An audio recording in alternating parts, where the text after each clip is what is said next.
What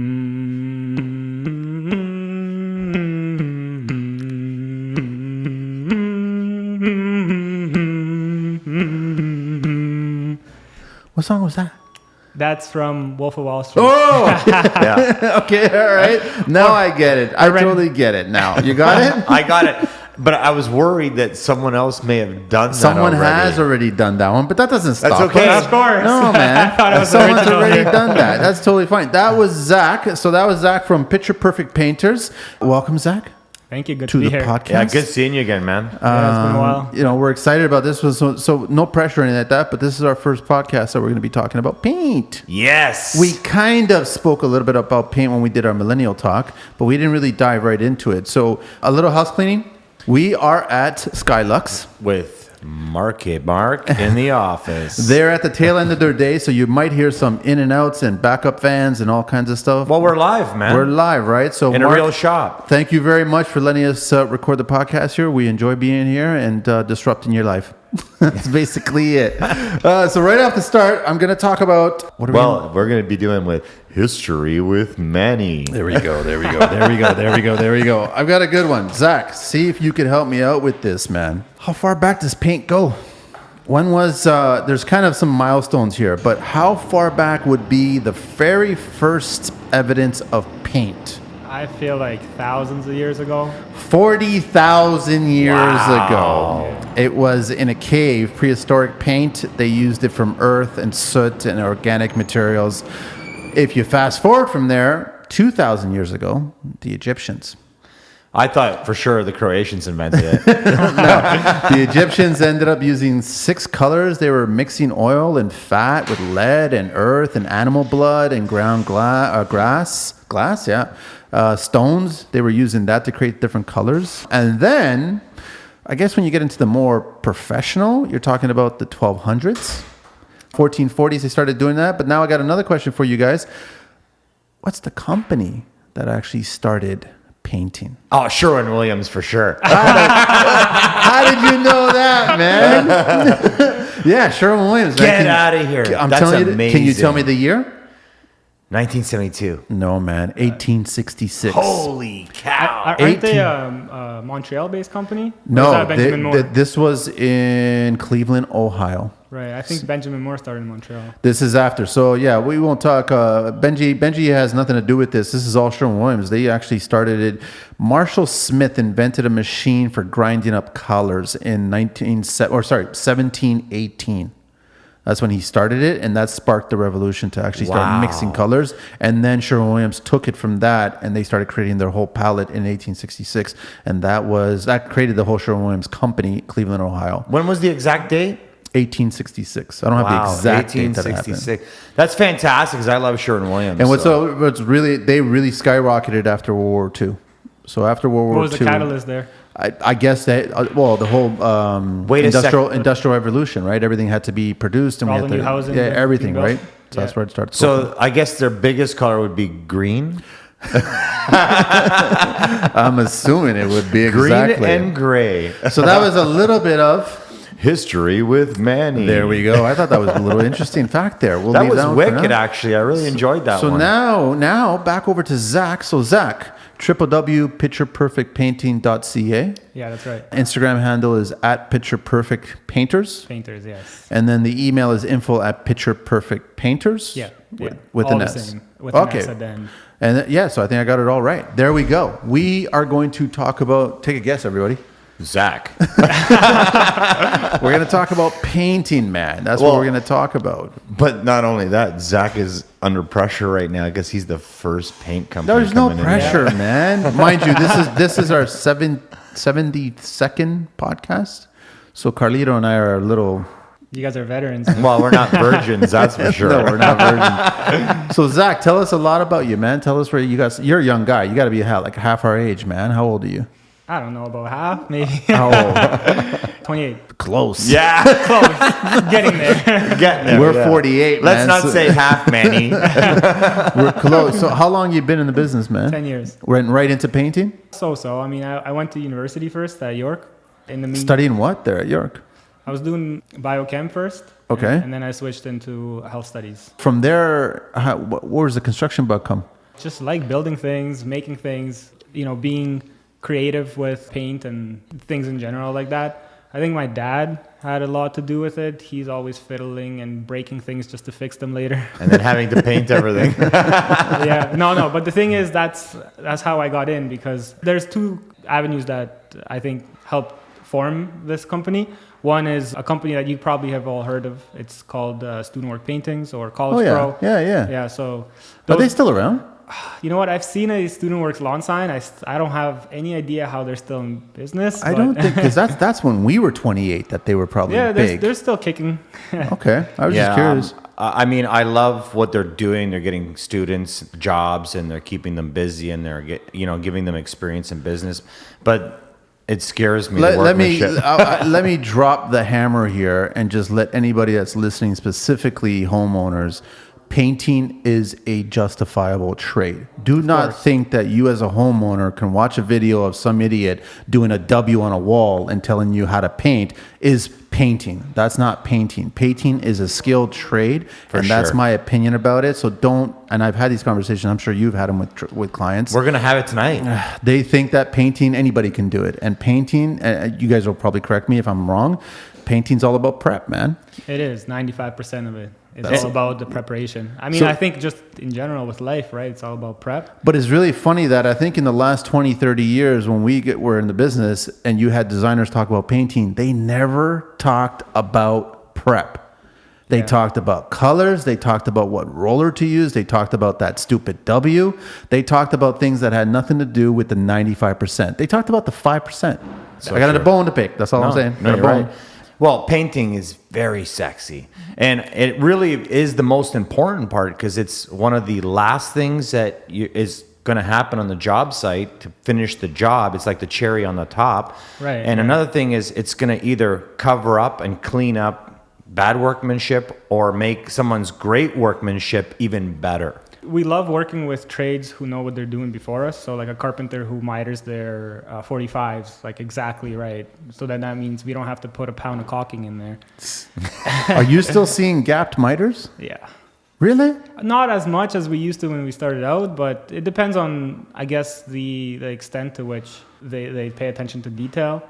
I guess you roll in on the job site and they're not around. So you just see the open miters and you're wondering who's the face that's attached to this open miter, but they're not there. Who's picking up the bill after, right? Yeah. And you're so right. Because it's more work for us, and it's very difficult to justify that to a contractor or a client, where we come in and we have to do 3 or 4 rounds of patching with wood filler, with Bondo, or any other kind of compound. I mean, and it takes time. Here's an analogy. I mean, if you were a penile enlargement surgeon and you didn't make that miter tight, you know what I'm saying? And expected a nurse. Far stretch. I think your client's going to be a little upset. You know what I mean? They would be expecting it to be tight. So I don't understand why these guys, I don't understand why this is still the conversation. These miters should be tight. I don't know why they're not tight.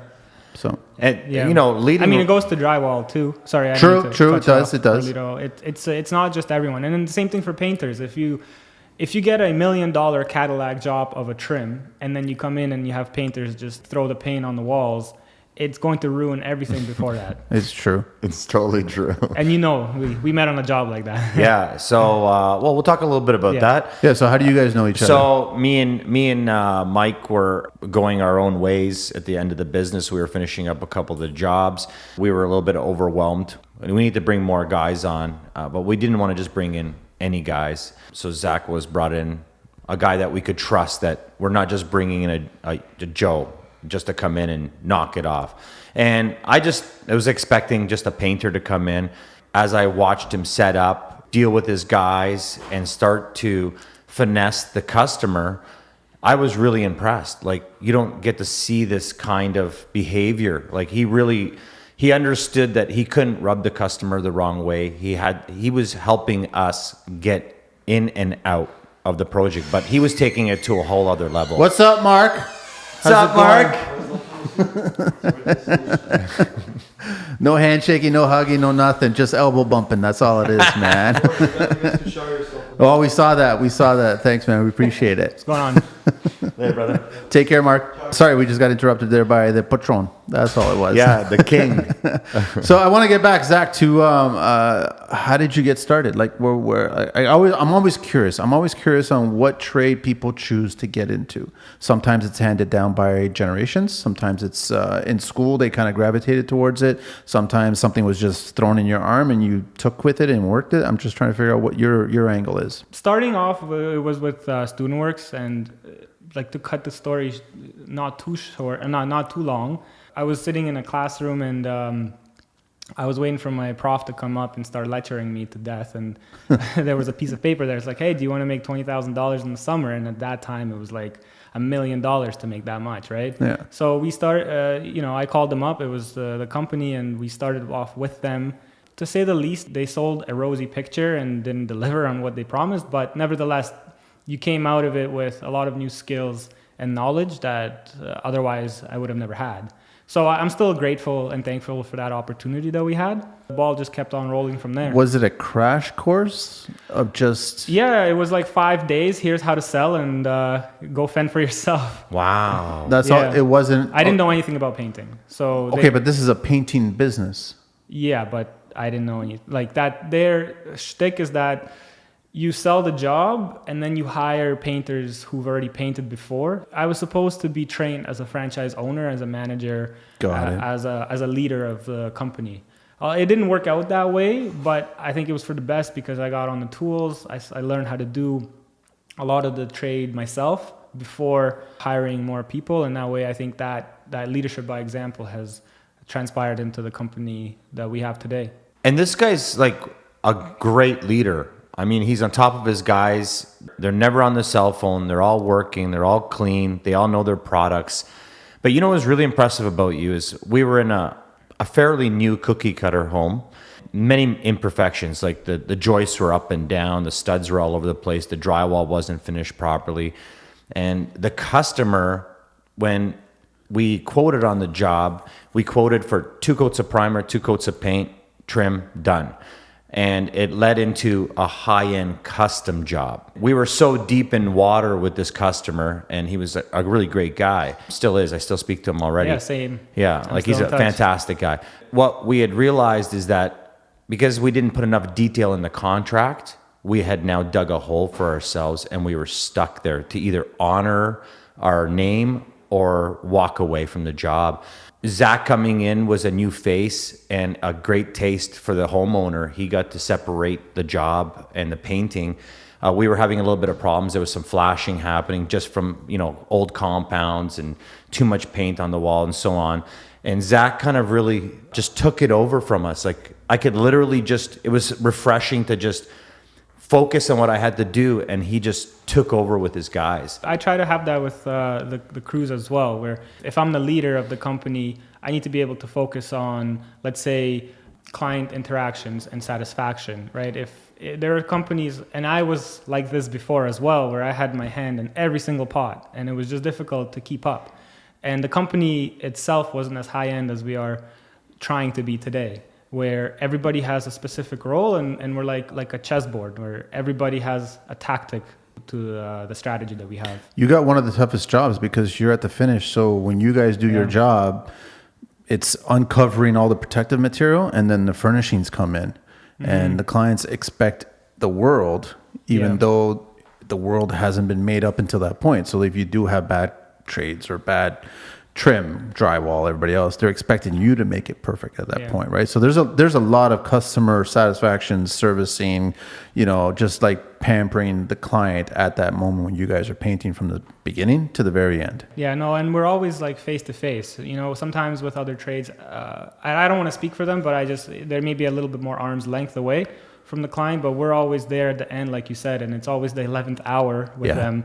They're always looking to finish because they love seeing the painters come in and finish the job and finally move in. And it's actually today, this is what we're doing for a lot of the people around the city who, unfortunately, because of the world circumstances that we're in, it's been difficult to push jobs along, but the ones who've been living without a bathroom for months at a time, they want the painters to be there. And we're trying to help them out as much as we can. But going back to the point is, we're the last ones in. We're always the most hands-on. with client interactions. We have to be fastidious with our work. We have to have a lot of attention to detail, and we have to be well-rounded people, as not just painters, but the character of our guys has to be For sure. top-notch. Why don't you walk us through the ideal painting scenario? So you show up on a job site and you did have the superstar trim, superstar drywall, superstar everybody. You come in, tell us about your process. How big is the crew? Everything like that. It depends. Let's say if you have everything done already, we'll come in and we'll mask the floors off. We'll use low-tack tape for the hardwood so it doesn't peel off any of the finish. And then we'll prime everything. I mean, I can get into the specifics. Yeah, I want to get right down into all the nitty let's gritty. get dirty. I Product names. I want to find out about the actual tape products that you're using, because I know that everybody's different, man. Everybody has their. That's why we have yellow tools and red tools and blue tools, right?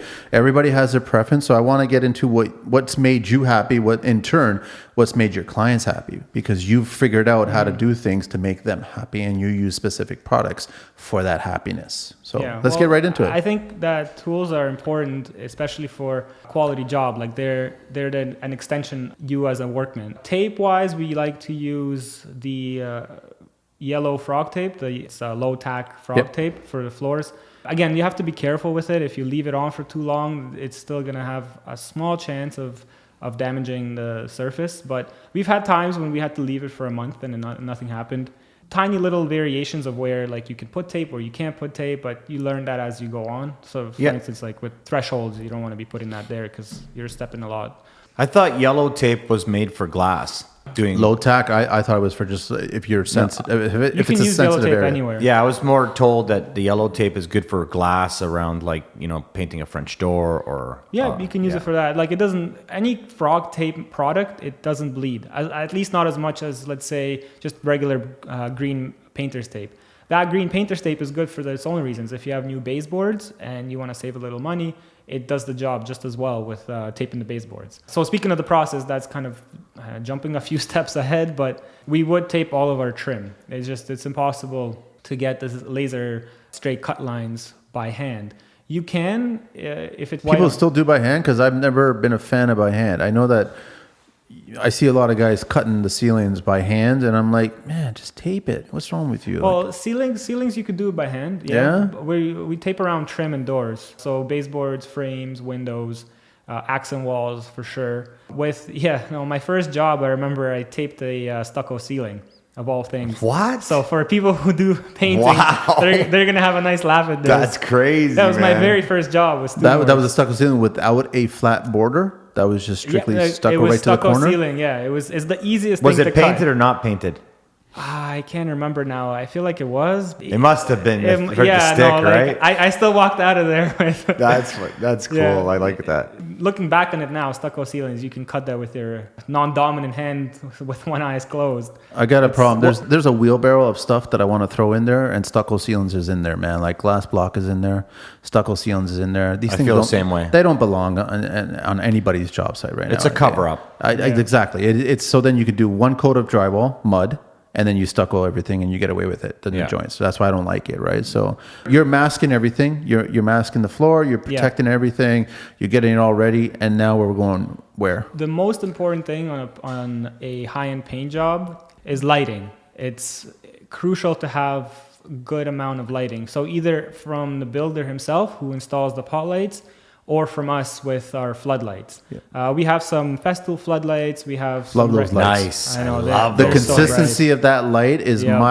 I've been so impressed with that light. Out of all the job site lights, I can't stand anybody else's, but Festool's light is pretty amazing, man. It helps our job come out the way that it does. We also use, Home Depot lights if they're on site, or we have a lot that before we learned of Festool, we stockpiled like 10 of them. You talking about the halogen ones that you could fry an egg on? Yeah. Yeah. Well, those and then like the Husky ones. So. The Husky, those things are Depends, hot, maybe man. some- Yeah, but they're nice when you don't have heat. Yeah, they're not Or nice you want to dry something. if your elbow I don't know if touches you want to have a it. healthy meal halfway through the day. I don't want to get too far ahead right now, because I think it's really important that we back up on the tape a little bit. Two things. One, for Manny, I think the tape can't be used and you have to hand cut a baseboard or a door when the budget's not there. When someone doesn't really care, like someone renting a basement out to somebody, or someone has a building, you're not going to waste money on cutting. And there's tricks for like the ceiling. I always take a scraper knife, like made for painting, and I'll just score you'll the top. you'll create a groove, and my brush will follow that line, and it's straightforward. Once you've been painting, you're good. I feel like ceilings, you have to know how to cut. I mean, you need to know how to cut. But it's general. also based off the plaster. So if they didn't make a really tight corner, that is exactly a scenario where tape would be perfect for. yeah, And I was leading to that. So that's my concern. On the last project that I worked on with Zach, one of the problems we had was that the homeowner was under a misunderstanding that he was going to get perfect laser lines, which is almost impossible. And no one ever really produces. Where did he get that understanding? You get what you get from the material that's in front of you. You're only as good as the last trade before you. And we were having a little bit of problems, and Zach took it to another level. So Zach said to me, he said, listen, don't worry, I'm going to take care of this. It's going to cost a little bit extra. Are you guys willing to take the bite on it? Let's just get it in and out of here. Let's make him happy. I'm going to give him his laser cuts. And I was like, what are you going to do? So what he did was he went up on the ceiling and he caulked the ceiling to the walls. So there was waves. But when he finished caulking, he took paint the next day after everything had set and dried and made crisp new lines. So then he painted to the tape and peeled them. It gave the illusion of a straight line, even though the ceiling joists and the rafters were all over the place. How bad were these waves? Would Johnny Utah be really excited about seeing these This things? Honestly, this was a very eccentric customer, but he had gone through so much in this build with us. It was a very long process. We had a few trades that didn't work out for us, and we had to make up and remove and replace it. We learned a valuable lesson about not trusting any trade, especially on Instagram. There's many guys out there that if you're trying a guy for the first time, make sure it's not on a high-end job. Just for the listeners, there, Johnny Utah's from the movie Point Break, which is about surfers that are bank robbers. Okay, that's why I said waves. That's the connection there. I'm actually surprised that Zach got that, man, because you're too young to know that. It's a good movie, though. Oh yeah, but I'm a huge fan of Keanu. yeah, that was Keanu Reeves there, right? So okay, the waves were, and that worked, huh? That's actually a nice little trick. I like that. Yeah, it did. It's a trick of the trade. You learn that as you go. I mean, when I started this when I was 18, I definitely wouldn't have known about that. But that's what you pay for. Like when you hire a high-end professional company, you pay for the experience. You're paying for the experience, exactly. Yeah. That's so true, man. And that was the biggest reason I have so much respect for you. Thank you. You took so much pressure off of my relationship with the customer. I ended up keeping that friendship with that customer, keeping our word. And you bailed. It's your bond, right? Yeah, you bailed us out of a very tight situation. It was when a customer just wants the contractor out just so he can have his life back, and you get someone like Zach come in and he gives the customer exactly what that customer wanted, not what he paid for. It wasn't the agreement, but that's why contracts are so important. You need to state your details before you start that project. I 100% agree with you on that. Like the contract, we've gone into some thick mud with ambiguous contracts in the past. Even now, like this year we had a few jobs where a couple little clauses here and there about coatings, paints, like when you're doing two tones, anything, it has to be in the contract. And take it from my personal experience that if it's not, it's impossible to explain that to a client.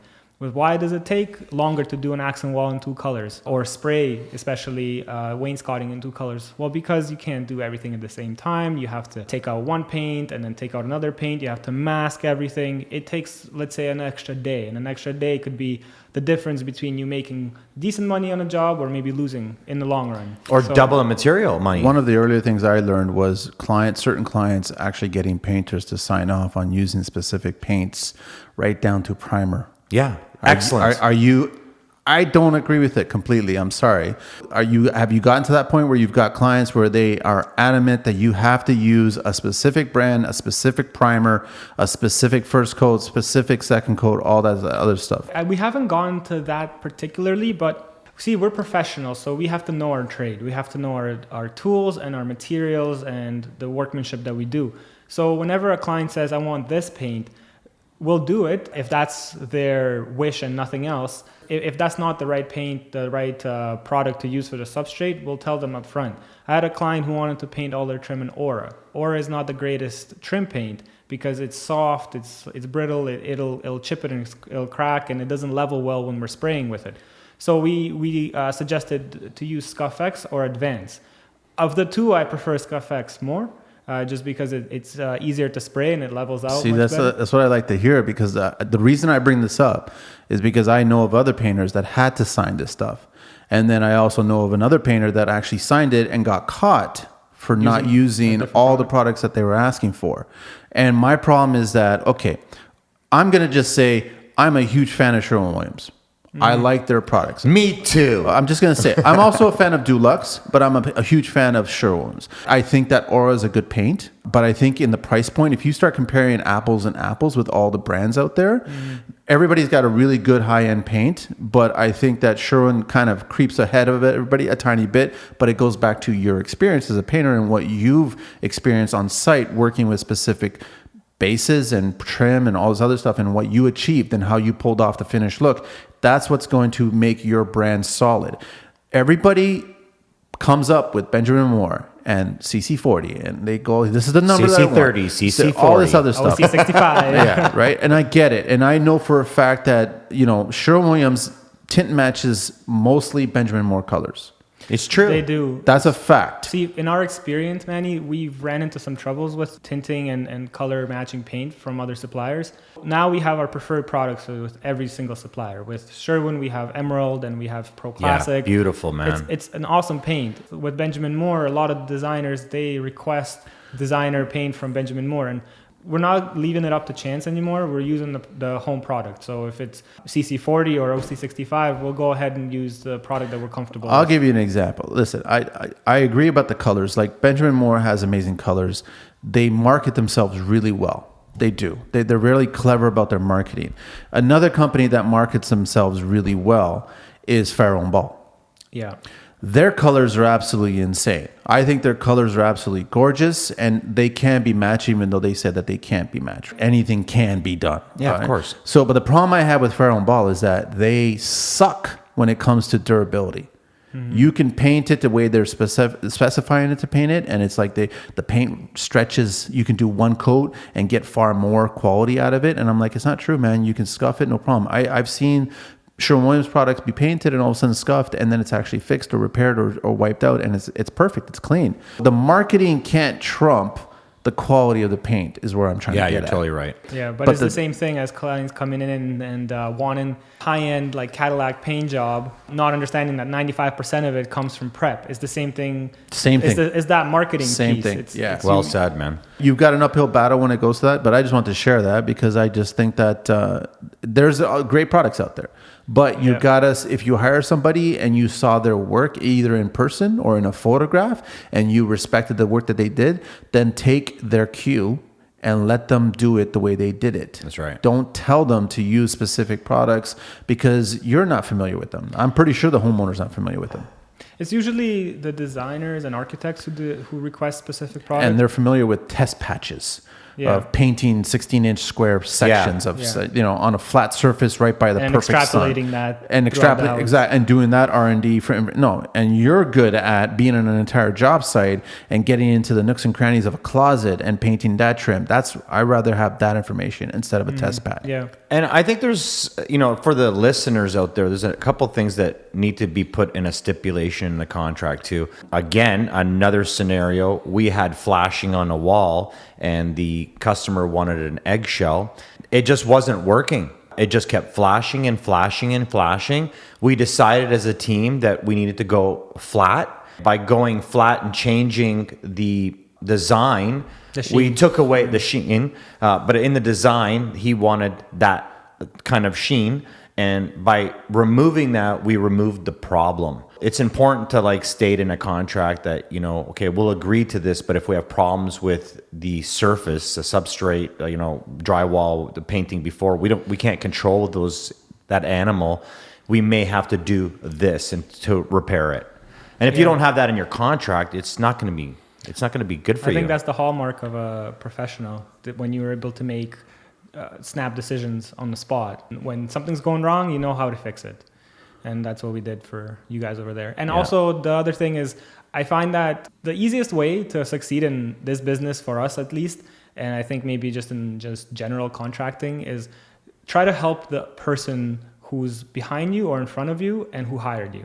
So we helped you by getting you out of a tough spot so that you can put your brain on autopilot and just forget about it and focus on the tiling and other things that you have to do there. But that's so hard to do. I mean, I don't trust many people. And when it comes down to painting, it's something I really enjoy, but it really is a relief and it's a pleasure to meet someone that can do that for you, or a whole team. It's not just one person, but the whole team. We try our best to do that. Sometimes it works better than other times, but if you come in with that mindset, just trying to help rather than just there for the money or there for the job, then not only do you build a relationship with somebody, because ultimately we work together hand in hand. You want to like the person that you're working with, but you also want to know that you're getting value from them. And where does the value come from? Well, that you can go home, sleep at night, be with your family, be with your wife and kids, and not worry about, you guys painting the right, you know? No wife, no kids. But getting Join back, club. but getting back to Manny made a comment about the emerald and doing the top quality paint and so on. I don't think a lot of homeowners or general contractors understand that when I offer emerald at $97 a gallon at their cost, not our cost, but at their cost, or they want a cheaper product like say 200, and we're talking about Sherwin-Williams, right? There is a huge difference. Like if I paint a wall with emerald and I have to do a patch, I can come back a month later and do a patch you'll never know. Yeah. You'll never know that I did that patch. But if I use a 200, still a Sherwin-Williams product, I'm going to have to paint that whole wall. What I'm leading to is you have to educate your customers, spend their money wisely. If they go cheap paint, they're just going to get a cheap paint job. And sometimes we have to do 3 or 4 coats with cheap paint. That then you try to pass that labor on to them, and they don't understand. Like, oh, why is this happening? Well, because the paint doesn't cover. I want to get back into your steps, but we have a little segment to do right now. And that's Building Code Talk with Manny. So we are talking with Zach from Picture Perfect Painters. Yes. And it's basically at Picture Perfect Painters. It's www.pictureperfectpainters.ca. Yeah. Info at pictureperfectpainters.ca. .ca, yeah. That's the email. Okay, guess what, Try to guys? keep it local. There is one code when it comes to paint. Dum da dum dum. Can anybody tell me what the one code is? Well, there's actually 2, but there's one main one and then there's another one. But one code. Okay, What is the objection? Make sure it's wet.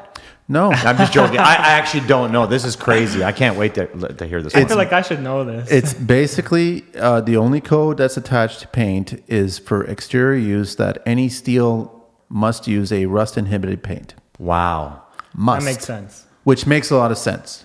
Then you get into subsections of the code where it talks about interior, and it's more about combustibility. So it can't be flammable. Regarding fire retardant materials in the paint itself. So that includes interior finish, including the paint itself, wallpaper, interior finishings, and it has to be a minimum of 1 millimeter thick. Wow. That's the finishing of it, right? So that is part of the building code. That was amazing, Manny. Thank you. I actually 30 years of painting, and I never actually knew that. But That was probably it's really a footnote about somewhere in there. Yeah, it's about rust and it's about combustibility, right? So that's what it's about. And you know, this building code talk is about education. We should all know this as tradesmen, right? Oh, I don't know it. Well, I don't, but you know what? I'm actually looking forward to our own podcast because Manny brings something cool every week to the table like this, right? So let's get back to Zach here. So now you've masked everything off and you've got bare wood. Are you taking 2 different courses of action if you're coming up to MDF or poplar or pre-primed material? Every single different surface has its own corresponding primer to use. If you're doing cabinets or anything of that nature, you want to pre-sand them first. On site, you don't have to do that. You could just go right ahead and start spraying or painting your wood. Anything shellac based, anything with wood tannins like maple or cedar, you always want to make sure that you're sealing that with shellac first. It's not the most enjoyable thing to spray with, but in the long run, that's what clients are looking for. They want to know peace of mind that 5 years down the road, you're not going to see wood knots. I want to kind of go into a little bit of a rapid fire. So if you're going right up against regular drywall, it's been finished, sanded, ready for you.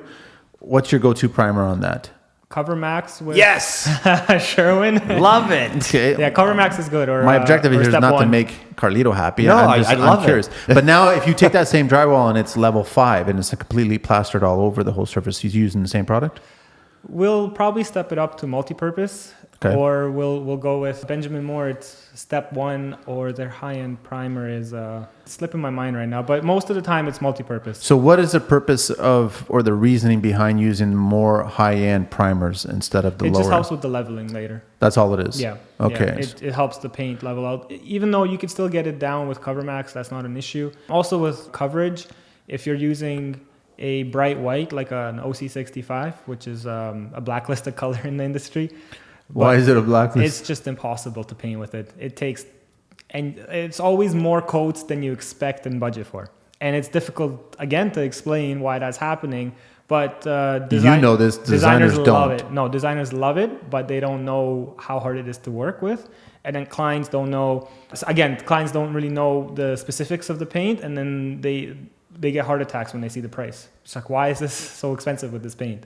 But again, you want to use a high hiding primer to give yourself the best opportunity to still cover in 2 coats, which is the standard. It goes back to foundation, man. Like, you have to prep everything properly. Are your choice is to spray everything first or roll it? We like spraying. We're specialized in spraying. What's your go-to sprayer these days? We use Graco's. Ah, Great. good. This is a Yeah. Graco house here. You know, I really Isn't it? It's not a Graco house? No, half. You're a Titan boy? I have a really nice Titan. I have a What? I have a 740i. Really? It's a big machine. I'm disappointed now. Listen, it's all in the hand, man, and the eye. I would say it's all on the tip. Oh yeah, Manny loves the tip. Tip, man. And the size of it. The tip. You guys can go on that whole tangent. Well, I don't care. But but tips I like- are hugely important in any spray gun. You're totally right. 100%. The tip is going to control how much volume's coming out. We're talking about spraying, and one thing I really believe in is that yes, I spray also, but I always have a guy coming back on a roller and just pushing it in and just feathering it out. Drywall, right? That's right. You're not talking about trim. That's right. Just the I hope. drywall. No. When it comes to Yeah. drywall surfaces, I'll Yeah. spray so I'm flying, and I usually have a guy that I know Yeah, back knows how roller. to float the roller, Right. and he will float behind me, and that will just evenly distribute that paint. The dry spots will get a little bit more wet, and the wet spots get a little bit dry, right? Yeah, you want to work the paint into the drywall essentially. Yeah. Okay, so now we're doing trim, and you're doing. Let me give you 3 options: MDF, finger joint, and poplar. Poplar, we're gonna go with Duralac. It's a Benjamin Moore product, but it's created by Corona. I can't. Yeah, remember. I know someone who recently acquired that. There's all this behind-the-scenes business crap that goes on. Yeah. Duralac is a good product. It's Yeah. thin, so sometimes you would have to do 2 coats, but you could do it right away. It dries in a minute, and it sands like really, really, really well. You wouldn't use that for MDF or finger?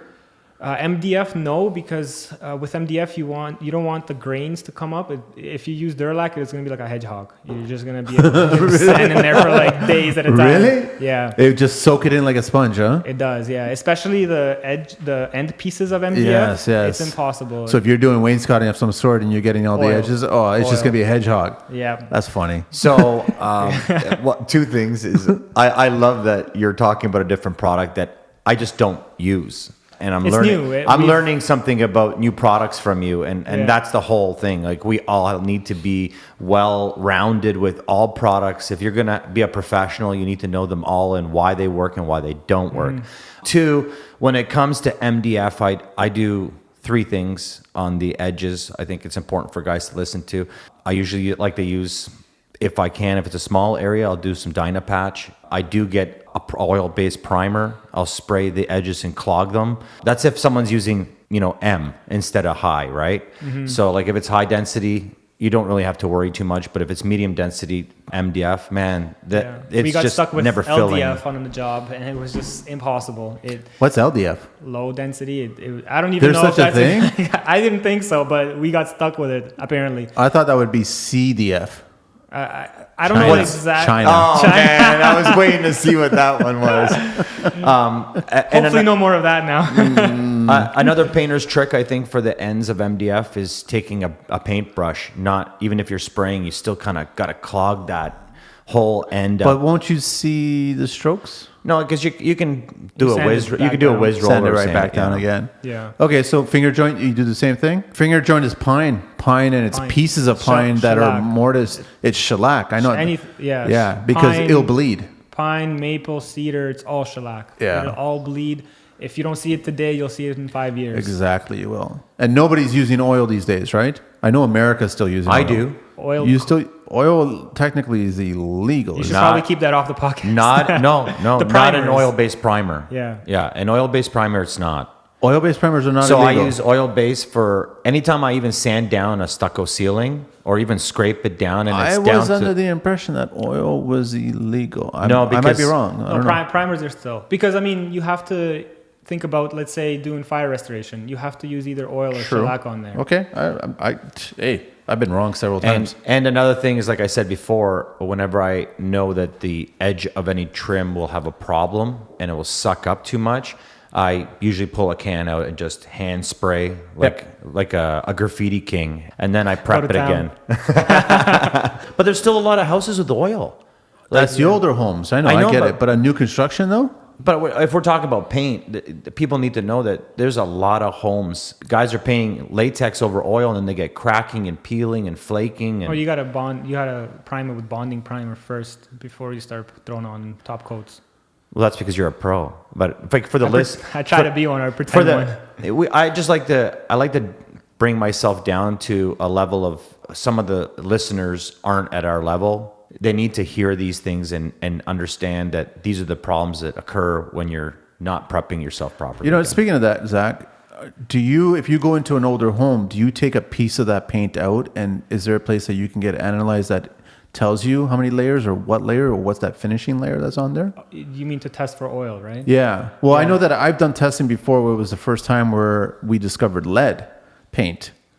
And so we had to demo, and we couldn't mechanically cut any of those trims. We had to remove them by hand and then bag them and then remove them off site. But we were doing that just to test for asbestos in the house and everything like that. So if you go into an old heritage house, Yeah. I'm assuming there is going to be a layer of oil or possibly lead paint, and then they're going to ask you to paint on top of that. Nail polish remover. Yep. Really? Yeah, you put that on a little cotton swab, take it off. Rub the trim. If it comes off, it's latex. If it doesn't come off, then it's oil.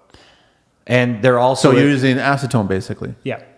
Yeah. That's an But interesting. we keep look. like a tiny little bottle on us. Yeah. So whenever we go into a client's house, and by now I know from a mile away what it looks From the like sheen. because it looks like it's been slicked back like a million times. You know? Yeah, It's like yeah. Just like gelled over. But if it's It's a good little tip. I like that tip. yeah, we test it right away. If I see telltale signs of it, I mention that to the client right away, because then there's a conversion primer coat that has to go on before the paint, and then it has to be 2 top coats. So that's a piece of information I need to know up front to make an informed decision on the job. Another thing is too that there's kits at Sherwin-Williams, and it's a lead test. It's like a little. They have that? I have it in my truck right now. That's awesome. It's a little kit, and you take the paint off, you put it in there, shake it up, and it tells you if it's I lead. totally like that. That's Yeah. smart. You know, Does I Benjamin didn't Moore even have know that? about that. but Yeah, I'll show it to you in the it's- truck when we get out. It's good to know. I bet you Benjamin Moore doesn't have that. Huh? Maybe. I don't know. I don't shop there. I have used their lacquers. I've been forced to, not forced, but Jackie's I have gonna listen to this I have one? my own preference, but I did use their lacquers and I enjoyed them. They went on very well. They were nice and smooth, and they very watery, and it for spraying that was great. Jackie's going to listen to this show and she's just going to shake her head. She's a designer. Okay, so now you're putting on 2 coats or 1 coat? 2 coats. 2 At coats, the and very then minimum. you're starting your nail hole filling and your. Oh, sorry, Manny. You meant about the primer. Yeah, yeah. Yeah, it depends. We'll have to gauge it. If it covers well, sometimes it does, sometimes it doesn't. Then we'll do a second coat if we need to. Also, we need to know the color. If it's like a deep dark color, we might use a tinted primer, which only needs 1 coat. I'm a really strong believer. 2 coats of everything. Doesn't matter what you're Well, doing. I mean, it'll kill the budget sometimes if you do that and when it doesn't need to be done. Well, you It's can like- always do the trick when you charge for 2 coats, and then you roll and then back roll, and then it's considered 2 coats. We don't No, cut it's corners. not. That's not. It's a joke to the hacks out there that charge for 2. No, typically it's prime and 1. Typically it's prime and 2, and then we'll make that judgment call on the spot to do the second coat, but on our dollar, on our time, only because then it'll make the following preceding steps easier for us. So before the actual mic was turned on, when we got talking here, we were briefly talking about how many trim guys we've had on the show. And we've had a wide variety of trim guys. We've had guys that will fill and caulk and some guys that won't. What do you prefer? Leave it up to us. Leave it up to you guys. Yeah. So let the We're woodworking, tight miters, Yes. no penile enlargement problems, and we just focus on you guys taking care of all the caulking and the nail holes and everything like that, sanding. Yeah, I mean, we know the right products to use. We know the right systems. We do this more often than, say, a trim carpenter guy, because that's part of our process. And more often than not, builders want to have painters do the finishings. I've come into jobs not too long ago, actually, where we came in and there was mole-sized, hard wood filler on the trim. And we had to like literally take Festools and just like knock it all back down. Oh. Because it was just poorly filled. What were they using? Epoxy or something? No, it was wood filler. But wood filler, when you're putting it on liberally and not wiping it back off, is just going to leave a lot of work for the painter. What's your go-to wood filler? We use the one from Home Depot. It's The Elmer's one. Elmer's. I love it. I love that one. And plus, if it dries up a little bit, you add a little bit of water, mix it up, Yeah. and then it all... I actually add water to it no matter what. I buy brand new. Nice. I add water to it. it. Actually is really nice. I like that a lot. We use that. We use shrink-free from Sherwin. So that's a good product. Yeah, I didn't really like that. I love Sherwin, but I didn't like that product. They gave it to me to try, and Yeah. it was a green. It was very light. Container, right? It was a very light product, but I didn't like it. It's good for back checking. So when you do your first round with wood filler, second round, you could use like Carbondo if it's wainscoting and you're never going to go back up on a ladder up to the ceiling. But for smaller houses, you could come in with shrink free. It's much faster that way, and it sands a lot faster too. And then you're depending on the trim profile, you decide on if you're going to use a mechanical or sanding tool, or if you're going to use your hand sanding tool. Yeah, I mean, Right. sometimes we take it back a notch with the hands, but so we have Festools, and anything flat profile, it's always a sight to behold for us because it's just so much easier to do. Of course. If it's grooved, Festool has these like pads that you could put on the sanders, and there's little holes in them, Yeah, so I've seen they them. suck it in. So They are nice, man. we have a house right now it's about 15,000 square feet, and there's a lot of trim there, so we devised this system there, and you do your first round with the Festool, and then you have to go and back check by hand. How many guys on the crew, including yourself? It varies because we're seasonal. Okay, right yeah. now we're at 6. 6 guys. Last summer we were at 15. You don't have 6 Festools because those things are $500 a pop, man. I would have 20 if they were $500 a pop. No, how much are they? They're more? Way more. The machine. No, I'm not talking about the vacuum hookup. Oh, right, the machine. Okay, so the it's actual like sanding- $700-800. Holy cow! Really? They're that much? Yeah. They're It's spectacular. either that or your mortgage. No, they're spectacular, man. They're really good tools, man. Like the sanding wise, they're amazing. But I didn't realize they're that expensive. They're expensive, but they make your job easy. And not only does it make your job easier, but it also gives more satisfaction to your painters, which in turn enhances their productivity. You get your money back. Yeah, and no callbacks by having dirty work. Yeah, no, exactly. Like you have a cleaner site. Okay, so now you prime the first one, you're filling the holes, you're sanding the first time, you priming the second time, or no? You're getting right into finish. Sometimes we do. Yeah, if we have to. Depending on the Depending job on the or coverage, whatever the depending on coverage, job, right? yeah. So you put a second coat, another light sand. It's every single time you put a coat on, you have to sand. You have to sand. There's no. That's the you thing. can't like cut corners there. I know all these guys that get into painting business and they want to do the trade. They don't realize that they have to sand so much. Yeah, it's crazy, but It's more true. sanding. Spraying, once you get it down to a science, it's really not that difficult. It's everything that comes before that is like the bulk of the work that. Just at the beginning of winter, I had Flo at one of my job sites. He spent a week prepping, and he was done painting in 2 days. That's how it works. Yeah. And I mean, it was gold. Do you like to do the baseboard on the wall, or do you like to prep it? Huh? Like I know some guys, some painters will say, "Hey, let me spray the baseboards with primer like before." pre-install. That's right. It depends. So if it's a small house, it's very difficult to do. We typically like to have everything installed for us. That way, not only can we come in and assess the job itself, and then again, if it's like butchered, we'll tell the builder or client right away, there's these areas of concern. let's talk about it. Nevertheless, if it's a small house, it's just impossible. Like, where are you going to spray it? Yeah. Oh, I know where, because I could just drive to Carlito's site and I'll look at the grass. No, that won't Throw happen. down a couple drop sheets. Hey, I was bringing it up. I didn't say it was happening at my site, okay? Well, apparently you like it, because I'll never do it. I Listen, refuse we're that. supposed to talk about all the scenarios that you've seen along the way. Okay, trim, get it on the wall, man. Install it. I And then would- prep it, paint it. No, you're right. I can give you an example, like concrete. We have a job right now we're doing, and we discussed doing the trim beforehand. The house is small. It's like a small little 1,000 square foot bungalow. It was impossible. It would have taken us 2 days to do 2 different rounds and coming in and out, versus when it's on the wall, we mask the trim and we do it in 3 or 4 hours.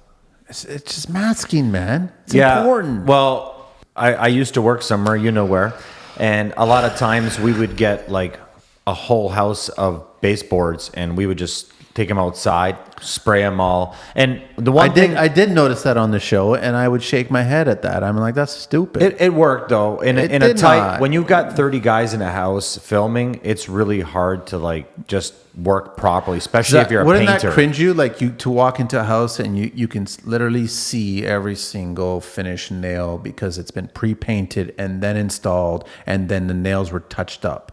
Wouldn't that drive you freaking crazy? Because your job as a painter is to eliminate the nails, to completely disappear, man. It would, and the farthest extent that we'll take doing finish coats before it's installed is for shoe mold. And that makes sense sometimes because you put in like builders ask, we do what they ask, right? So they don't want to have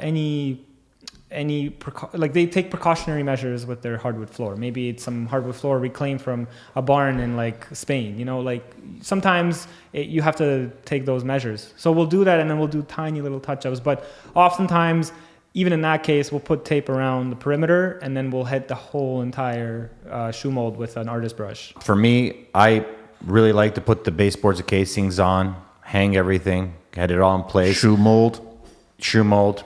I'll tape the floors, put tape down like you. I like to spray 1 coat of primer on everything before any caulking ever even hits the baseboard or any filler. Yeah. I like to see all the holes. I like to give it a quick sand, and then I get to see all the air holes after the primers hit it. It's kind of like drywall.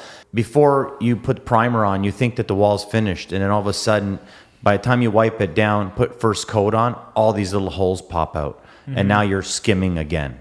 You get into level 5 painting?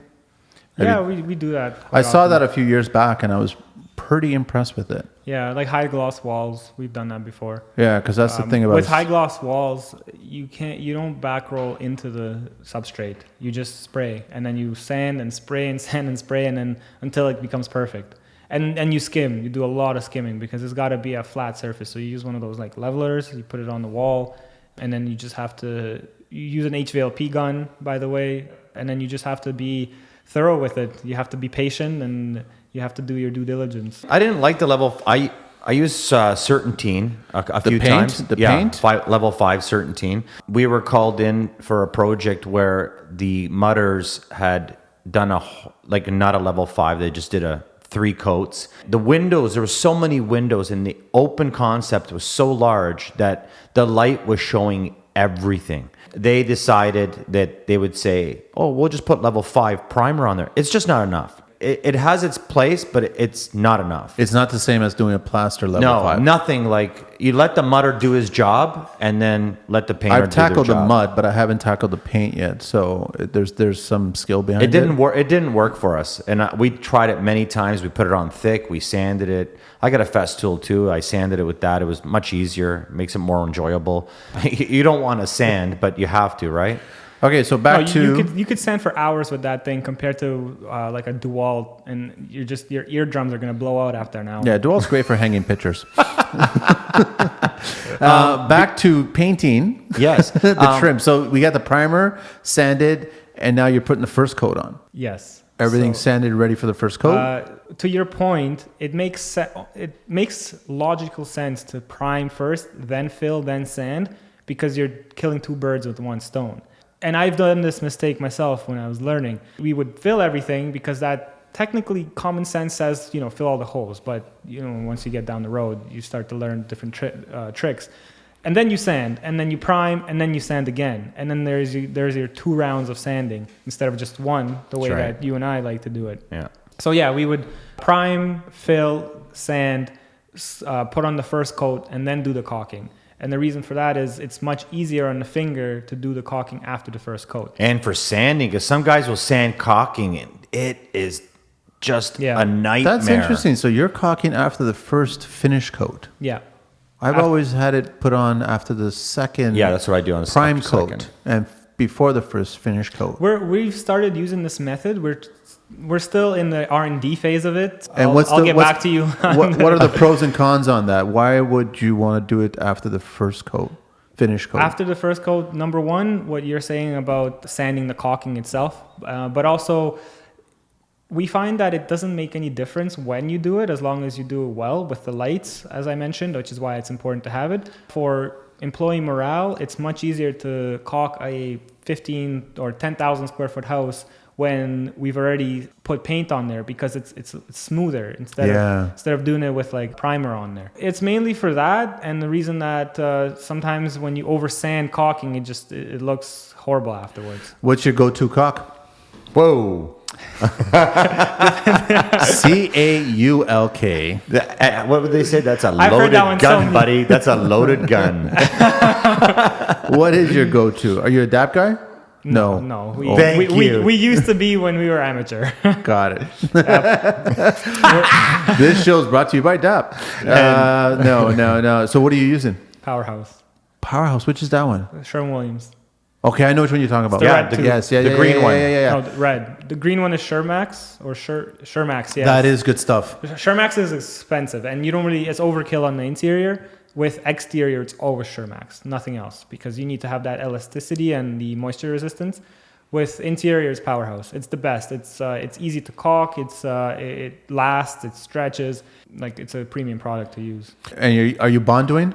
You're not doing any bondo for any micro holes or anything like that, or you just we would bondo joints if it's on a wainscoting wall, especially if it's a 2-story wainscoting wall. You want to have as much reinforcement there as possible, because A, no one's going back up there after it's done, and B, if someone does want to go back up there, joints happen on a place where you can't just tape around it. Like they're all connected. The boards are all flowing together, so you would have to do the whole wall again. That's why bondo and nothing else for joints. Here's a question for you painters. I got 2 painters here.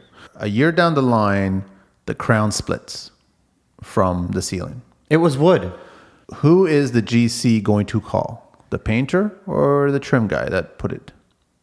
He should call himself for getting the wrong product. Or get the wrong install. Where I'm going with this is that it falls on the trim guy, because it wasn't installed properly. It didn't split open because it wasn't painted properly. It was the crown that wasn't installed properly. Am I wrong to say that? We can only do so much, man. Exactly. The house moves. So that's what I'm saying, is that I'm not calling you guys back. I should call the trim guy back, right? Well, you'll call both, because then we'll have to come and touch up. True. But the first call should definitely be the trim guy. No? Yeah, I wanted to go back to caulking too, because I'm glad that you used Sherwin-Williams. Hi.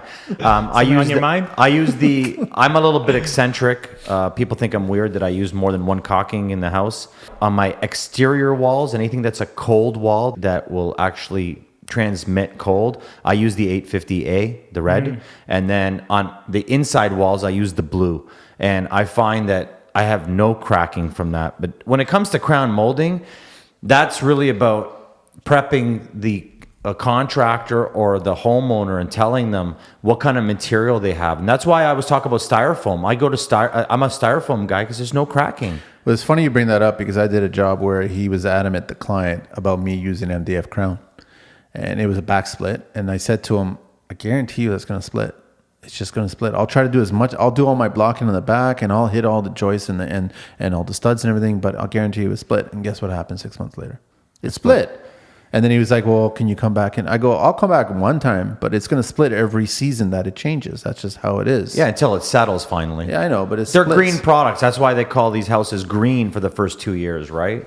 That's why they don't want you finishing a basement, because everything's wet and green and it's still settling, it's moving. There's a lot of movement and brand new lumber. A lot of people don't realize when you buy new lumber and you build a house, it starts from the framing. Like the framing is going to move, the drywall is going to move, then the wood's going to move. You can't blame that on the painter unless you use DAP. So Unless you use that. then repaint the whole house. You might as well. you're spraying all the trim. It depends. If it's a new house, our go-to is spraying. That's where our happy place is. But in a Toronto house, especially in a repaint, sometimes we're not able to do that. You got a brush. And the thing is, there's a case to be made for brushing as well. It's got this old school vintage patina to it. Yeah. that some Clients people have just asked love. for it. They want to just stick with it. I get it. I understand it. And you can make a door look like it's sprayed with rollers and brushes. You can. If you know what you're doing. You can. True. You can use. Just don't use the orange peel rollers. That's all. Well, and you know what? Also, yeah, I agree with you on that one. But this is important. Like I send some of my friends are like, hey, can I use your discount for paint? And I say, yeah, no problem. But make sure you grab the right roller. And they're like, oh, I got a roller. And I go, no, every paint has a roller for its purpose. They're designed not to give you, orange peel or too much dragging. Texture. Yeah. We did that at. Sorry, I didn't mean to cut you off, but I do it all the time. Cut them off. This is about you. right in front This of is you. about you today. Well, I feel privileged. No, just to that point, when we did the job for you, it was the rollers that we used on. I think it was new, like builder's grade drywall and paint. There, it was soft woven rollers. That's what got us the finish that we got. Otherwise, sometimes we do microfiber, which is fine. Like these walls in here were painted with microfiber. I could tell because it doesn't really make any difference. But for that specific job, we used the soft woven roller again from Sherwin. It was a Ultra good Dove. product. That's what I use. Ultra Dove. Yeah, Yeah. that's the one. Yeah, my favorite go-to. Yeah. So now we're about to paint the walls. Can we stop? Why? I want to really mention something. Actually, no, we can stop because we have to do. We have to do Green Book talk. That's over to Carlito. All right. So let's. We have prepared something for Zach, We have. and One of us is prepared. yeah. So we're gonna ask you a number, and you're gonna have to guess what the infraction penalty is. Fraction. Okay. Okay. So You realize that whole book has got more than just infractions, right? yeah, I know. So 46-2, worker failing to use provided respiratory protective equipment. What do you think the fine is for that? $550. No, sorry, I'd say a couple $100. $250. You say 250? You say? 200. For your first penalty, your first charge, it's $250. So You got an in on me. I brought the respirator one up because we wear respirators all the time. Yeah. And it's so important because you know what? If you're going to paint for 30 years in this industry, you better save your lungs. 100%. I totally agree with You that. don't want And crystallizing, so. yeah, no, I've seen many times plenty of contractors and painters and especially clients. The clients are the ones that need to be educated the most because they come in there and we're spraying. They're like, wow, everything looks so good, this and that. Let like, them. Yeah, but then you look over and you're like, I think that guy's doing blow. And you're like, no, he just wasn't wearing a respirator. Well, who pays the bills after, right? And that was That was Green Talk, Green Book Talk. from Carlito. Okay, and so we're talking to Zach from Picture Perfect at Picture Perfect Painters and www.pictureperfectpainters.ca, info at pictureperfectpainters.ca. Yeah. I love the name, by the way. It's great, man. Picture Perfect Painters. It's But- picture perfect. Can't take the credit for that. It was my partner. He came up with it. It's Yeah. great, but you guys are working together. We were no mess painters before this. Something garbage like that. Really? No mess? No. No mess, bro. That's That's good too, though. I like it. I wanted to steal the spotlight off of you for a second. I wanted to make sure that everyone listening that's a painter or going to try to attempt to paint themselves, one of the biggest things I learned that could just it could cost you a fortune is make sure that with today, nobody's keeping up with old lumber anymore. Like this, when you buy trim, it doesn't sit at the stores for 3 months or 6 months and dry out. A lot of this stuff is just cut fresh for you. And by the time you get it to the house, You already brought this up, man. Yeah, I know, but we're talking about painting and I've been wanting to talk about it. And if someone No, but you brought up the wood already, that it's green. yeah, so what happens is it can bleed through. And I Yeah. just wanted to make it a point that make sure your wood is really dry. It doesn't matter what kind of lacquer you put on it. It doesn't matter what kind of urethane you put on it, what kind of primer. It will bleed through. With poplar, you could still use Duralac, but there's going to be times when you have to back check everything and use little shellac spray bombs and do that back checking with green sap coming through. Yeah. So yeah. I mean, that's a good point. I love poplar that's primed. I just love the smell of it. I love the look of it. I like it when it's sanded. It just looks great. Then I love it when the first coat's on. It just looks perfect. I love the last coat. I just love it. It's beautiful. Okay, so now we got to paint the walls. You're going to mask off all the trim, depending on the colors. Or it doesn't matter. If it's a different color than the wall, then it has to be masked off. Yeah, we always use tape. So what tape are you using on that? Are you still using the yellow tape? Yeah.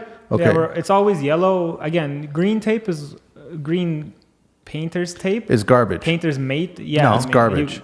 It's garbage. It's got its place. I mean, I wouldn't say that yeah, it's in the garbage. I use all three of them. For finishing lines? Yeah.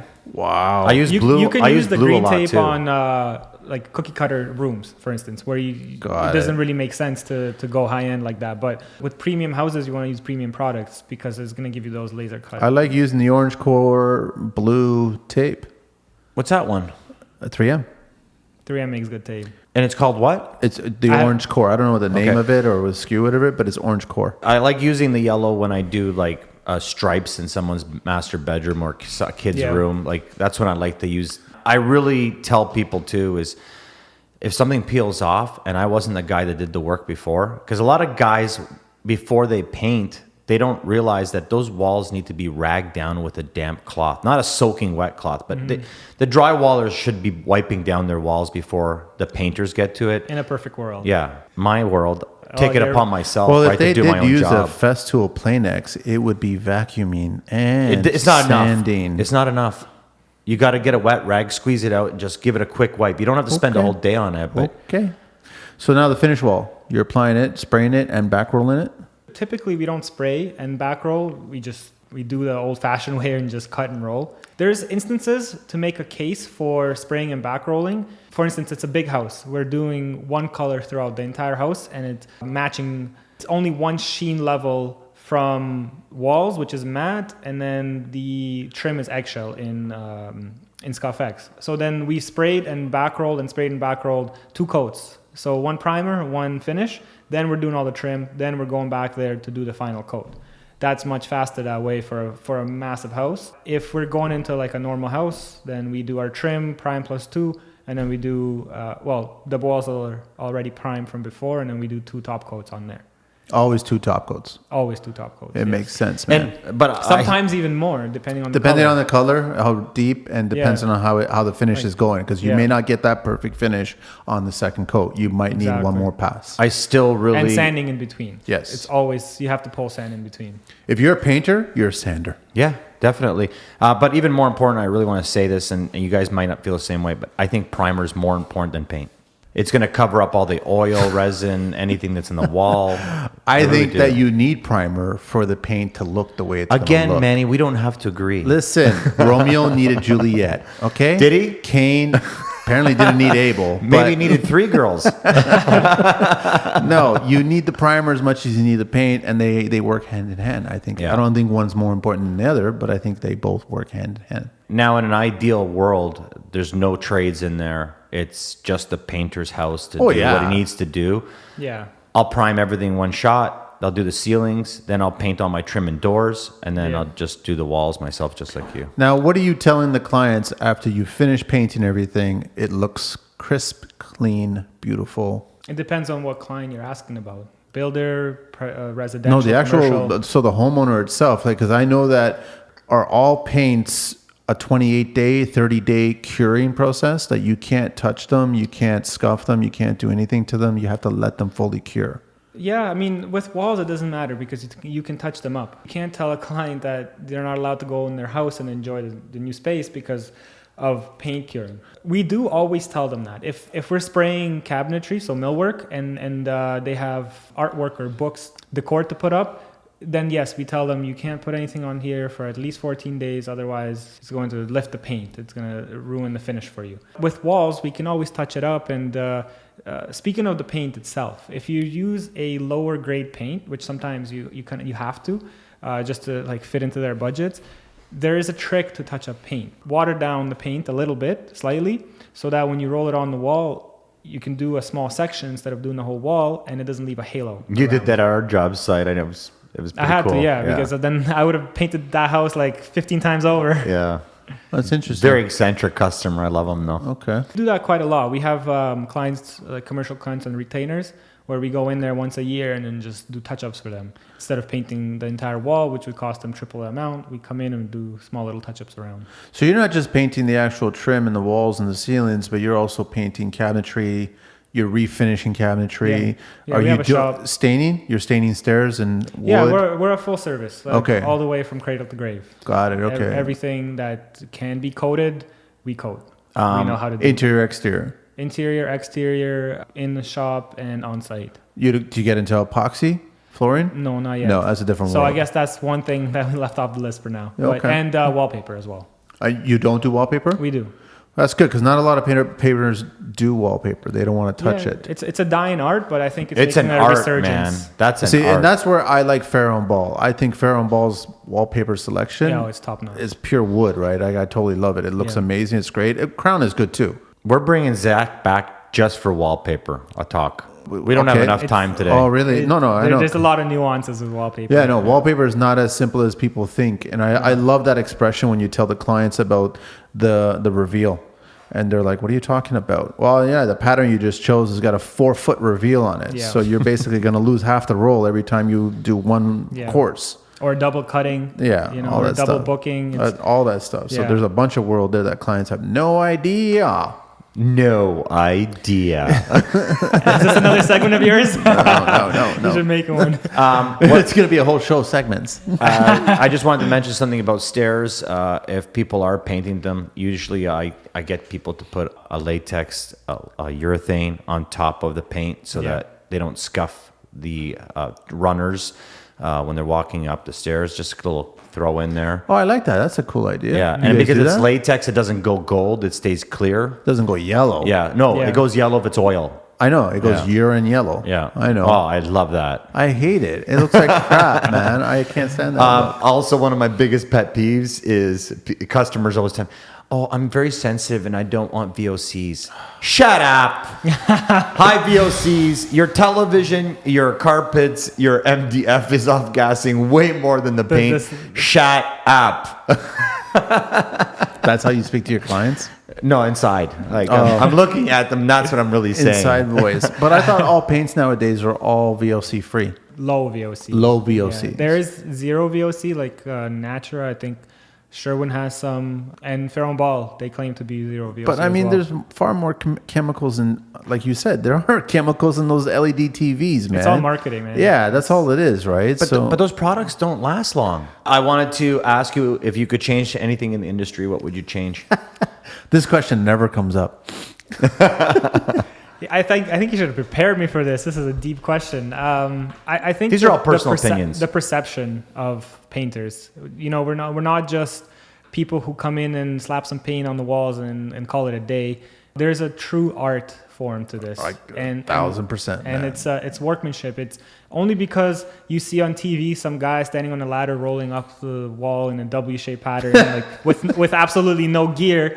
It doesn't mean that you could do it yourself. Hey, you're laughing, but he's on TV too. I don't watch those shit rental shows. I can't stand We them. made right? you guys So- look good, though. Well, and So- that's a great point, Zach. It's the painter that makes all the trades look great at the very end. Exactly. I mean, it's a Well, team. we try. It's a team, but you guys are the last ones out the door and putting the cherry on the top. Always a team effort. It definitely helps when everything starts with from the framing all the way to the painting and everything in between. It's always good to have a strong core team together. Yeah. I can't wait to have him back again. Here's a scenario that I want to paint. That was good. I caught myself on that one. Don't you find it's interesting that out of all the trades that we have, that a lot of guys will call the concrete guys, the framers, the drywallers, electricians, the plumbers. Hey, can you come over to my house and give me a hand and help? But nobody ever calls you guys. They all do their own painting. All the trades do their own painting. Yeah, we see that. But why is that? It's access, barriers to entry. It's access into the industry. It's very easy to go and pick up a paint roller and some paint and a couple of rags and a brush and call yourself a painter. That's right? funny. You can actually change that whole statement to designer. That too. It's true. Everybody's a photographer now. Everybody's a designer now. True. And it seems to me that a lot of people claim to be painters, but that process of painting is not cookie cutter. You got to know what you're doing, and you have to have patience for it, which is why a lot of people who deal with wood or with marble or any other substrates, they call painters because they hate painting. Are you charging by the linear foot and square footage, or are you we charging? have a whole system. It's a whole system. Square It's a combo. feet. Yeah. Got it. Yeah. Sometimes by day, sometimes by hour, sometimes by job. It depends. Sometimes depending on the client, The products are different. Yeah. There's that company that does, what is it, paint in a day or something like that? Wow, one day. Wow, in one day. I always laugh at them. I want to get at that because I'm working at a house right now. One of my wife's best friends called me up and said, she's had enough of the contractors, blah blah. Can you come and finish my place? So I'm over there, and she was bragging to me before I took a look at the house, and she was saying, I had these guys come in, and they painted the whole house in one day. And I'm like, oh, wow, that should be pretty interesting. And then I said, can I use your bathroom? And I went in the bathroom, and they didn't even cut in around they just rolled right up to it. And I'm just like, she actually thought it was fantastic because they were done in one day. No quality, no DAP, no sanding, no filling. That's how you get done in one day. Coat. It was one Sometimes coat, man. That's all they want. Wham, bam, thank you, ma'am, and in and out. That's it. Well, they only want that at the bars. So yeah, I guess they're the version of student painters or whatever, those kinds of organizations. I'd say they're the current version of that. And there's a market for that as well. There is. Although I find it hard to believe how you can do a good job in one day when sometimes prep takes a day to dry. Yeah. And then sometimes you need to do 2 or 3 rounds of it. That's why when they first launched, I was looking at them going, it takes longer than a day just to prep. I've spoken with some painters from their circle and who they run with, and it says a day of painting. It doesn't say a day of everything. Okay. So they come in there the day before, maybe prep, put things together, and then they paint in That's a day. how they explain it. Yeah, but again, with paint, you have to have dry times. And if you don't have dry times, you don't have good coverage. Totally. You don't have good paint penetration. You may have flashing in the end because you're putting coat after coat and it's still wet. Read the can. There's actually drying times on the can. Yeah, that's why it's there. Drying times and temperature. Yeah. Right? Because people just think, it's the same drying time in the winter as it is in the plays summer. a big one too. No, it's not. You have to factor in all that stuff. So and that's why I started the whole podcast and I was saying, listen, painters are tradespeople. It's part of the whole deal. Don't look at them like you guys can do it. It's not this W bullshit. I appreciate what you guys are doing here, by the way, putting us in the spotlight and showing the world what it takes to be a painter. So I hope that I'm paving a path for like the future painters. There is, man. You're making footsteps for everybody right now. Yeah. What's your favorite color? What's in a my house? favorite? What's your favorite Me color in a house? personally, I've always skewed heavily from my first year of construction, 11 years now going on 12, to darker tones. I personally, I come from the film background, so I was really well aware of whenever production designers would come in and they would want to paint a set a certain color, and they did it for different reasons because we would light it for the day application, we would light it for the night application. And I love darker, more dramatic tones because your family room, your kitchen, your bedroom will look different at night than it does during the day. I will always skew towards a really dark blue or dark violet, and you'll have that hint of blue or violet in the color during the day with the sunlight pouring through, but at night it'll look like a gray, dark, black violet. I like that stuff. I can't stand CC40. I can't stand Chantilly lace. Keep it to yourself. I can't stand any of that I stuff. like Chantilly. I actually like those colors. You know they have what? their place. They should start making all the for sale signs in those colors because that's what that color is for. It's for a for sale sign. That's my point. Okay, now back to Zach. I'm actually with you on that, Manny. I do like my darker tones. I think it all depends on your personal preference and your character and personality. If you're a lighthearted person and you're jolly all the time, you might go with a white or, some type of a bright color. But if you're more of a serious person, maybe I like you're that more jolly. businesslike, then you might go with something more regal. And it depends on the room as well. You wouldn't. Depends on the room, the style of the house. Listen, I love white. If you've got a modern contemporary house, paint it all white, trim and everything, all exactly the same sheen, same white, same everything, totally. But if you've got a nice house and you have different rooms, you have a study, you have like a family room and it's walled, it's not open concept, man, go different colors. And let your kid go with an accent wall. Do stripes. Do all kinds of stuff. Don't be afraid. You don't have to do grayish. You know what I'm saying? Wait a second. I was just about to say I love my black and grays. I also like, and because I think it's European in me, I like my Venetian finishes. I love those. I love wallpaper. Have you done that before? Yeah. We're just getting into that too. Actually, my wife is like at the top of the food chain. She was doing 25 to 50,000 square foot homes. She was doing gold leafing and crazy detailing. Like she can make a piece of metal look like wood, a piece of wood look like metal. She does like She's a wizard. crazy. It's all in the trowels. No, I'm not right? even joking. Isn't it? Yeah. Huh? It's all in the trowels. The trowels that you use. It's all in the wrist, man. That's what it is, right? Yeah, her That's wrists are ruined. I've seen some videos and I'm like, it's just the trowel work. Yeah, it's It's crazy. insane. But it can really, accenting a wall is just, And you guys are now offering that, Zach? Well, we're starting to. We did a couple small jobs, accent walls type of thing. We haven't done 25,000 square foot houses yet, but when we will, I'll call you up. Just go to the wood bridge. Or Oakville. We're getting into a lot of different things. The way that the market's going now, you want to be able to offer everything under one roof.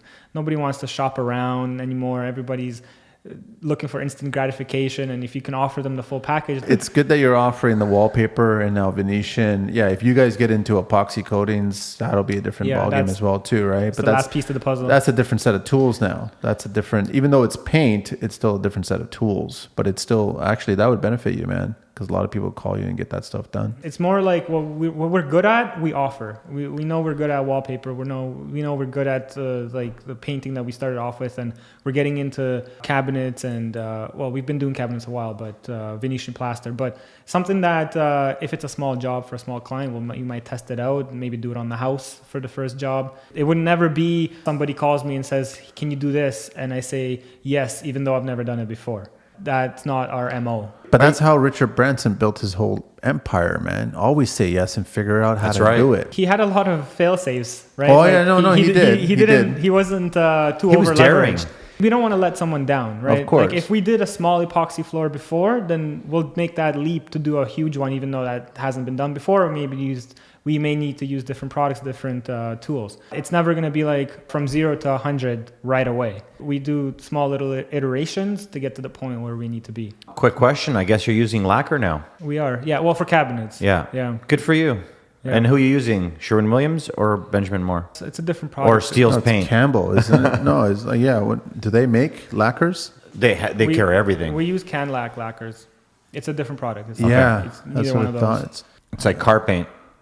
It's phenomenal, and it holds up. Like you can do anything to it, and you can put keys to it, and it'll still hold up. And It's got a nice hard surface to it. It dries a lot better, and it's glass smooth. Yeah, I just got into lacquers in the last year. It's crazy. More coats, more work, but finished product is bulletproof. That's what I meant to say. It really is. You could throw anything at it. You could throw the kitchen sink at it and it'll still hold. You could take any product and wipe it down, clean it, and you don't have to worry about anything happening to it. Yeah. Higher end homes, now it's a standard to use lacquer for all, I don't exactly know what the threshold is there because it's more of a premium than to use like a Benjamin Moore or a Sherwin-Williams product, but most of the high-end homes that we go into, the ones that like you see in Architectural Digest, those are all done with lacquer now. Yeah, it's the way of the future. I mean, people have been doing it. It just, no one really knew about it, right? Now we're educating people. What do you mean? about it, Like right? all the trim is done in lacquer? All the trim, all the wainscot. doors. I thought isn't it like, I thought you can't spray lacquer on a house or you have to turn off all the gas appliances. I think you do have to. I mean, again, we've never done There's that. a disconnect, right? You know what? But I would have been dead by now then. I have a negative air and it's sucking all of that into the Okay, so filter. if you're doing that, it's fine. But I also think that you have to kill all the pilot lights also for your fireplace, for your hot water tank, for your furnace. Well, it's good you're telling me now. I'm just saying that's the reason why you were never told. I was told this by a gas fitter guy. He was telling me because lacquer creates a certain negative pressure inside the house when you're applying it. Good point. I'll keep that in mind. I'm not a pro on those levels. I just, I read things. That's all I do. Funny you say that because when I spray lacquer, everything's covered that would have any way of having a flame to the it. Smallest flame can ignite because how lacquer works. It's just all airborne and it's like a connection. So it's like you making a trail with a gas tank and you're running a line of fuel. Okay, that's great. From now on, I'm going to shut off the fireplace and the stoves. That's a good point. Great look into it because I agree with you. That's why I keep on skewing towards these really sprayed finishes on site where I want to see trim and I want to see baseboard, shoe mold. I want to see the walls like perfectly as if they were done in an oven. Yeah, but that's how I want to see. Touch-ups are going to be I don't tough. care about that. It's just no, man. You make it perfect, and touch-ups you can't fix because we've all done kitchens and they were sprayed in a booth and then brought to the site and installed, and then someone, including myself, hit it and then it was repaired. Yeah, you with a can't sponge. Fix it. No, they can fix it. And you can airbrush it. I got a little airbrush sometimes. It disappears, or you man. just take it back to the shop at that point. But on that point of lacquer, whenever we do kitchens on site, we create negative pressure inside of the room. So we plastic it off with the zip ties. Yeah. And then we Zip wall. Zip wall. Thank you. And we put an zip ties. You're going to another category. Yeah, no, that's true. That's a whole different ball game there. Plastic and zip ties. Woo! No, we keep it PG with us. And we put an air mover. We put it outside of the house. Yeah, so you have to do that. That's a lot of people don't realize. Oh, they're just just spraying. All of a sudden, kaboom. Thank God that's never happened to me. I'm just saying that it can. Like, look into it. It can. It's pretty it's a great dangerous, point, Manny. I'm going to keep it in mind. But that's so. Yeah. Okay. No. I'm just curious about that. But it takes a little more effort. It does. Number one, it's safer, and two, it looks professional. Oh, it looks amazing. When a client comes in there and sees your whole entire setup as if it's your own little world, your own little shop, they know that they're in the right hands. I love that you're building a business like specifically, like you're growing a certain kind of business, that you are going into a certain segment of the market. You're still offering the lower end, but you want to go towards the higher end and try new things. It reminds me of a video that I saw recently where if you buy a Rolls Royce, they can paint it any color you want. I saw this video today. I know. Just before I came to the So podcast. and here's how crazy it gets. You can match the color to your fucking dog if you want. I think we saw the same video. Oh, it's online, right? So it's on YouTube. But I was pretty impressed with that, right? And I like that guys are looking at like your business. You're doing the same thing. You're trying to build a business that caters to the client on so many levels. So if they hire you to come in and do their finished trim and their walls and the ceilings and everything like that, but if you want to get Venetian wallpaper, epoxy eventually, if you want to offer like some full finishes, you guys can do that. I love that you're looking to expand the business that way. That's what I like about it. And that's what just reminded me about that video there. Can't afford it. $700,000 for a fucking car, which is stupid. Yeah. Luxury services is where you can expect luxury margins, right? Exactly. How do you feel about painting doors and baseboards the same colors as walls? I don't like Monochromatic is actually a style that we've done quite often lately. Quite frequently, sorry. I'm not a huge fan of it personally. I like the contrast between the wall and the trim. We've done that. We're actually doing that as we speak right now in a couple of our I love it sites. in accent walls, and Depends I like it in on libraries, the style of the home. bathrooms. Depends on the style of the home. Yeah. Modern homes, yes. They're all... And for the listeners, I really am into dark colors on ceilings. Not many people are open-minded to it, but it is coming back. And I What just do you mean, thought, like blacks and grays? And sure. What do you guys think about that? Depends on the room. Depends on the purpose of the room. Okay, so now we're going to get to, out of the questions, to what are you doing for retirement? You're a young guy. We're older. We've learned now that if you don't have investments or money saved, you can be in a lot of trouble in this industry. What are you doing for your future since you're so young still? I'm thinking about it. I think that's the first step, is to consider it and to be cognizant of it.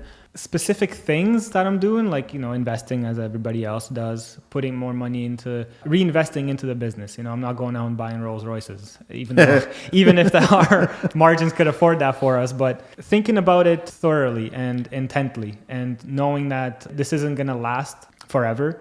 There is a finite cap to our potential as a business. even though we're trying to grow it consciously every day, it's going to come a time when push comes to shove, we're going to have to rely on something. You either hand it off to somebody else or you guys walk away from it. On that point, I noticed that there is a difference between mom and pop shops, and then there's the Amazons of the world. And the only difference between the two is the fact that one has automated systems and the others doesn't. And that's what we're trying to do. We use different CRMs. We use technology to automate our business to the point where it could be handed off to somebody as a value proposition, where it's not hinged on me as a person. It could be an ecosystem that we're selling. Well said. What are you looking for fresh employees coming up? I know you're looking for guys. So what kind of person are you looking for? Character. It's all about character and cultural fit. Cultural fit. I never heard that one yet. Cultural fit is huge because if I get along with the two of you, I'd come back on your podcast, which I'm loving my time here. And thank you for having me again. If the guys it goes both ways. If they like me and I like them, then we'll brainstorm together. We'll problem solve. Your circle. Troubleshoot It's your together. circle. It's our family. Yeah. Right? Like we try to build a family experience or a culture. Somebody's a good painter or a good salesman, like an estimator, but they're a cancer to our culture, then we'll let them go. And I've had to do that before, and it's unfortunate that it happens. They will devour your company from the inside. More than anything else, it's cultural fit first. That's our first thing that we look at during our recruiting process. And then we go down the line with the run-of-the-mill, like, have you painted before? If you haven't, then what's your experience like? And depending on different jobs, we have different qualifications and criteria we meet. Do you like experienced guys or non-experienced guys? It depends on who we're hiring. We do like to hire green for some trades, for some aspects of the business where we want to train them from the start. And we have two really good apprentices right now that we're getting the ball rolling on them with the training. But if we're hiring for a higher up position, I don't want to have my hands in their honeypot and trying to figure out how to train them while still running a business and having other people look after them. That said, hang on a sec. Zach, thank you very much, man. Really a pleasure to meet you finally. And thank you so much for being on the podcast. Yes. So you can find Zach on Instagram at Picture Perfect Painters. Picture Perfect Painters. And www.pictureperfectpainters.ca. Yes. And the info at pictureperfectpainters.ca. Yeah. We're mostly on Instagram. Our website is DM them. DM me. Our Instagram is the hub of our company. We post a lot of our processes on there and a lot of our videos that not only explain the process of painting and show exactly what we do. I'm not even following you. I got to follow you. This is ridiculous. I do want to say something to the listeners, though. I definitely give Zach and his company the one perfect reference. If you guys are looking for quality, call Zach. It carries a lot of weight. Thanks, Carlito. I appreciate it. I just started following him. Okay, thank you very much, Zach. Pleasure. Carlito, get us out of here. This was great, man. We learned a lot, and you're totally right, Carlito. We have to get you back because we got to dive a lot more. We didn't even talk about safety, health. We briefly spoke about it, but I definitely want to talk more about wallpaper. I want to talk about different treatments. I want to talk about a bunch of stuff. So let's get you back one day soon, quick. Get us out of here, man. 416, baby. T.O., the construction life. Thank you, guys. I appreciate you having me. Thank you. See you soon, buddy. See you.